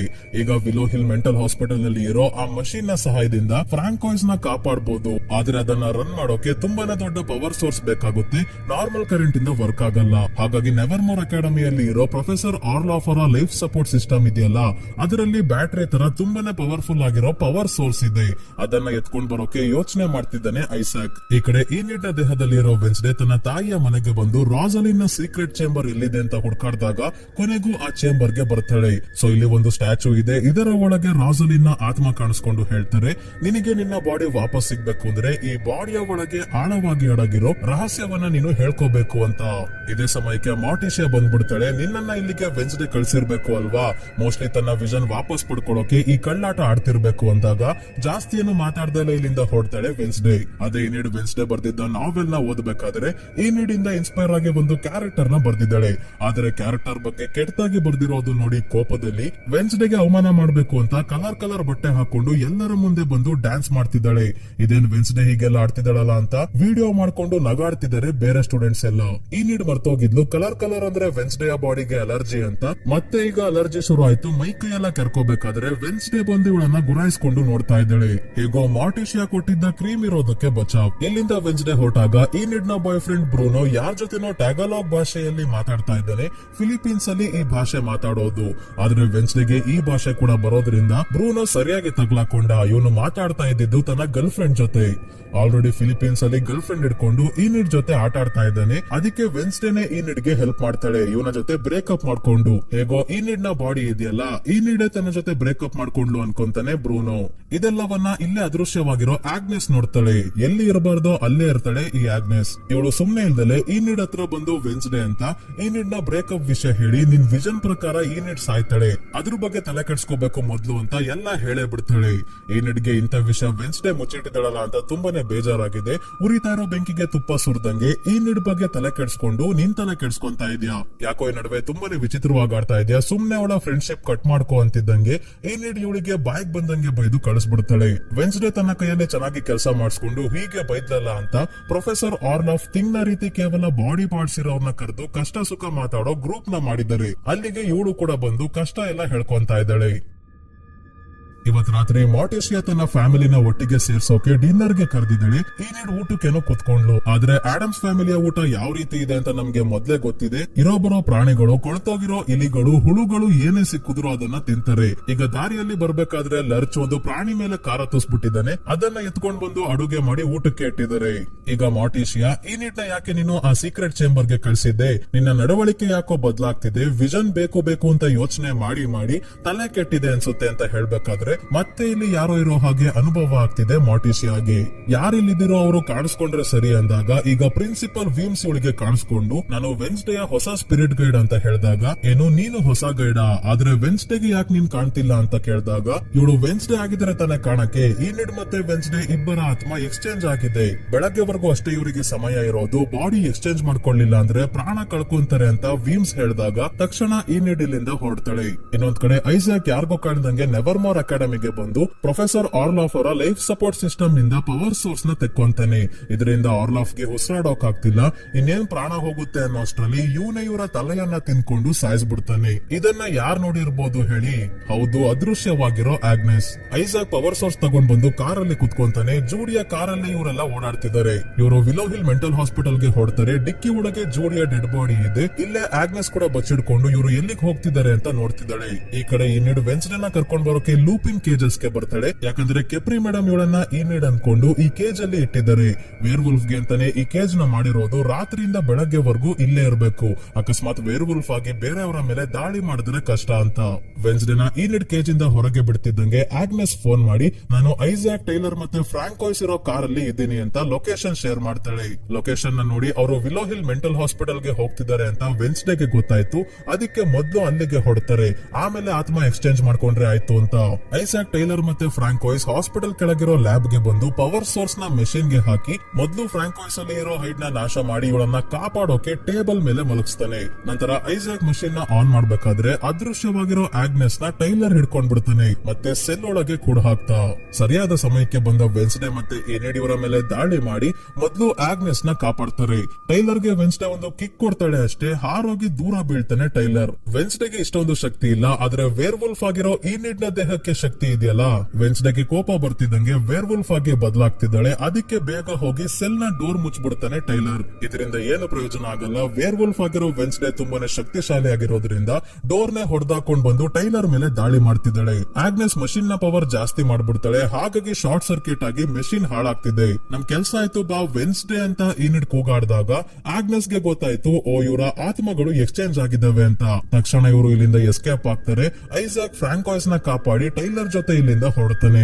ಆಗ್ನೆಸ್ ವೆನ್ಸ್ಡೇ ಬೈದ್ಬಿಟ್ಲು ಅಂತ ಬೇಜಾರಾಗಿದ್ಲು. ಆದ್ರೆ ಬೈದಿದ್ದು ಈನಿಡ್ ಅಂತ ಗೊತ್ತಾಗಿ ತುಂಬಾನೇ ಖುಷಿಯಾಗಿದ್ದಾಳೆ. ಆದ್ರೆ ಬೆಳಗಾಗ್ತಿರೋದ್ರಿಂದ ಬೇಗ ರಾಜಲಿನ್ ನ ಸಮಾಧಿ ಹತ್ರ ಹೋಗಿ ರಾಜಲಿನ್ ಹೇಳ್ದಂಗೆ ಇವರಲ್ಲಿ ಆಳವಾಗಿ ಅಡಗಿರೋ ರಹಸ್ಯವನ್ನ ಹೇಳ್ಕೋಬೇಕು. ಅದಕ್ಕೆ ಇಷ್ಟೊತ್ತು ಇವರು ಬೇರೆ ಬಾಡಿಯಲ್ಲಿ ಇದ್ದು ಈ ಬಾಡಿಯಲ್ಲಿ ಇರೋ ಶಕ್ತಿಯನ್ನ ಕಂಡಿಡ್ಕೊಂಡಿರೋದ್ರಿಂದ ಈನಿಡ್ ಕೂಡ ಸ್ಟ್ರಾಂಗ್ ಇದ್ದಾಳೆ ಅಂತ ವೆನ್ಸ್ಡೇಗೆ ಗೊತ್ತಾಯ್ತು. ವೆನ್ಸ್ಡೇ ಅಲ್ಲಿ ಯಾವ ರೀತಿ ಎಮೋಷನ್ಸ್ ಇದೆ ಅಂತ ಈನಿಡ್ ಹೇಳ್ತಾಳೆ. ಈಗ ಕೊನೆಗೂ ಇವರ ಆತ್ಮಗಳು ತಮ್ಮ ತಮ್ಮ ಬಾಡಿಗೆ ಹೋಗುತ್ತೆ. ಈನಿಡ್ ಅಂತೂ ತನ್ನ ಕಲರ್ ಬಾಡಿ ವಾಪಸ್ ಸಿಕ್ತು ಅಂತ ಸ್ಕೂಲ್ಗೆ ಹೊರಡ್ತಾಳೆ. ಆದ್ರೆ ಪ್ರಿನ್ಸಿಪಲ್ ವಿಮ್ಸ್ ಬಂದು, ಮೊದ್ಲು ನಿನ್ ಜಾತಕ ಯಾರಿಗಾದ್ರೂ ತೋರಿಸ್ಬೇಕು, ನಿನ್ ಹಣೆ ಬರಹನೆ ಸರಿ ಇಲ್ಲ ಅನ್ಸುತ್ತೆ, ನಿನ್ ವಿಷನ್ ಅಲ್ಲಿ ಈನಿಡ್ ಸಾಯ್ತಾಳೆ ಅಂತ ಮುನ್ಸೂಚನೆ ಸಿಕ್ಕಿತ್ತಲ್ವಾ, ಈಗ ಅದು ಕೂಡ ಚೇಂಜ್ ಆಗಿದೆ. ಆಡಮ್ಸ್ ಫ್ಯಾಮಿಲಿ ಅವ್ರು ಯಾರೋ ಸಾಯ್ತಾರೆ ಅಂತ ಹೊಡೆದೋಗಿರೋ ಸಮಾಧಿಗಳನ್ನ ತೋರಿಸ್ತಾರೆ ವಿಮ್ಸ್. ಹೆಸರು ಇರೋ ಜಾಗದಲ್ಲಿ ಇದು ಹೊಡೆದೋಗಿರೋದ್ರಿಂದ ಯಾರು ಸಾಯ್ತಾರೆ ಅಂತ ಗೊತ್ತಾಗ್ತಿಲ್ಲ. ಮೊದ್ಲಿಂದಾನು ಮಾರ್ಟಿಶಿಯಾ ವೆನ್ಸ್ಡೇಗೆ ಹೇಳ್ತಾನೆ ಇದ್ಲು, ವಿಷನ್ ನ ನಂಬ್ಕೊಂಡಿರೋಕಾಗಲ್ಲ, ಯಾವಾಗ ಬೇಕಾದ್ರೂ ಚೇಂಜ್ ಆಗ್ಬೋದು ಅಂತ. ಈಗ ಟೈಲರ್ ಅವ್ರ ಅಮ್ಮ ಫ್ರಾಂಕಾಯ್ಸ್ ಟೈಲರ್ಗೆ ಈನಿಡ್ ನ ಸಾಯಿಸೋಕೆ ಬಿಡಲ್ಲ. ಅದಕ್ಕೆ ಅವಳೇನೋ ಸಾಯಲ್ಲ, ಆದ್ರೆ ಆಡಮ್ಸ್ ಫ್ಯಾಮಿಲಿನ ನಾಶ ಮಾಡೋಕೆ ಐಸಾಕ್ ಕಾಯ್ತಾ ಇದ್ದಾನೆ. ಹಾಗಾಗಿ ಈಗ ವಿಷನ್ ಅಲ್ಲಿ ಏನಾಯ್ತು ಅದು ಚೇಂಜ್ ಆಗಿ ಹೊಡೆದೋಗಿರೋ ಸಮಾಧಿಗಲ್ಲೂ ಕಾಣ್ತಾ ಇದೆ. ಮೊದ್ಲೇ ಹೇಳ್ದಂಗೆ ಐಸಾಕ್ಗೆ ವೆನ್ಸ್ಡೇ ಅವ್ರ ಅಪ್ಪ ಅಮ್ಮಂಗೆ ಏನೋ ಸಂಬಂಧ ಇದೆ. ಏನು ಅಂತ ಮುಂದಿನ ಎಪಿಸೋಡ್ಸ್ ಅಲ್ಲಿ ನೋಡೋಣ. ಸಬ್ಸ್ಕ್ರೈಬ್ ಆಗಿಲ್ಲ ಅಂದ್ರೆ ದಯವಿಟ್ಟು ಸಬ್ಸ್ಕ್ರೈಬ್ ಆಗಿ, ಮತ್ತೆ ಹೈಪ್ ಕೂಡ ಮಾಡಿ ಸ್ನೇಹಿತರೆ. ಇದೇ ರೀತಿಯ ವಿಡಿಯೋವಿನೊಂದಿಗೆ ಮತ್ತೆ ನಿಮ್ಮನ್ನ ಭೇಟಿ ಆಗ್ತೀನಿ. ಧನ್ಯವಾದಗಳು.